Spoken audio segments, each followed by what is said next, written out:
Switzerland அரசியல் அமைப்பு 1848 ஆண்டு செப்டம்பர் 12 சுவிட்சர்லாந்து ஒரு புதிய அரசியலமைப்பின் மூலம் கூட்டாட்சி நாடாக நிறுவப்பட்டது.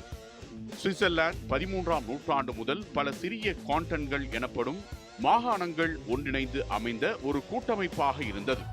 ஒவ்வொரு மாகாணத்திற்கும் தனி அரசும் தனி படையும் தனி சட்டமும் இருந்தன.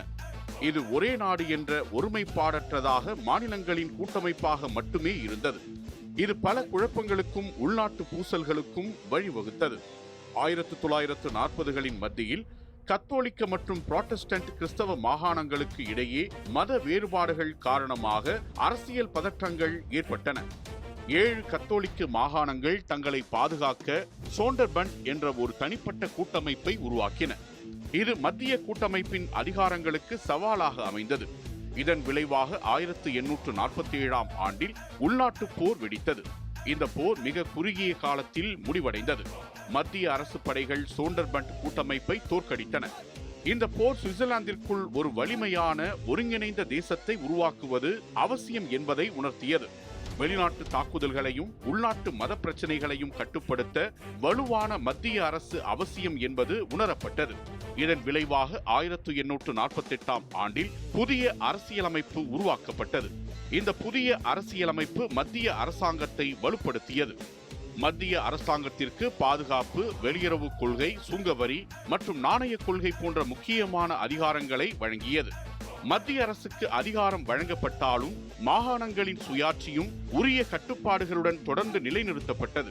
மாகாணங்கள் தங்கள் சொந்த சட்டங்களை இயற்றவும் தங்கள் விவகாரங்களை நிர்வகிக்கவும் அரசியலமைப்பு அனுமதித்தது. 2 அவைகளை கொண்ட ஒரு நாடாளுமன்றம் உருவாக்கப்பட்டது.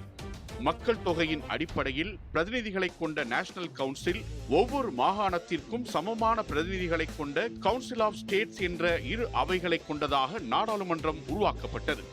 இந்த அரசியலமைப்பு பேச்சுரிமை, பத்திரிகை சுதந்திரம், மத சுதந்திரம் போன்ற அடிப்படை உரிமைகளை மக்களுக்கு வழங்கியது. 1848 அரசியலமைப்பு சுவிட்சர்லாந்தை ஒரு வலிமையான நவீன கூட்டாட்சி நாடாக மாற்றியது. இது உள்நாட்டு அமைதியை நிலைநிறுத்தியதுடன் பல்வேறு மாகாணங்களின் கலாச்சாரங்களையும் மொழிகளையும் மதித்து அவற்றை ஒரு தேசத்தின் கீழ் ஒருங்கிணைத்தது. இந்த அரசியலமைப்பு உலகின் மிக வெற்றிகரமான கூட்டாட்சி மாதிரிகளில் ஒன்றாக கருதப்படுகிறது. சுவிட்சர்லாந்தின் நீண்டகால அரசியல் ஸ்திரத்தன்மைக்கும் பொருளாதார வளர்ச்சிக்கும் இதுவே அடிப்படையாக அமைந்தது. இன்று வரை சுவிட்சர்லாந்து உலகில் நிலையான கூட்டாட்சி ஜனநாயக நாடாக திகழ்கிறது.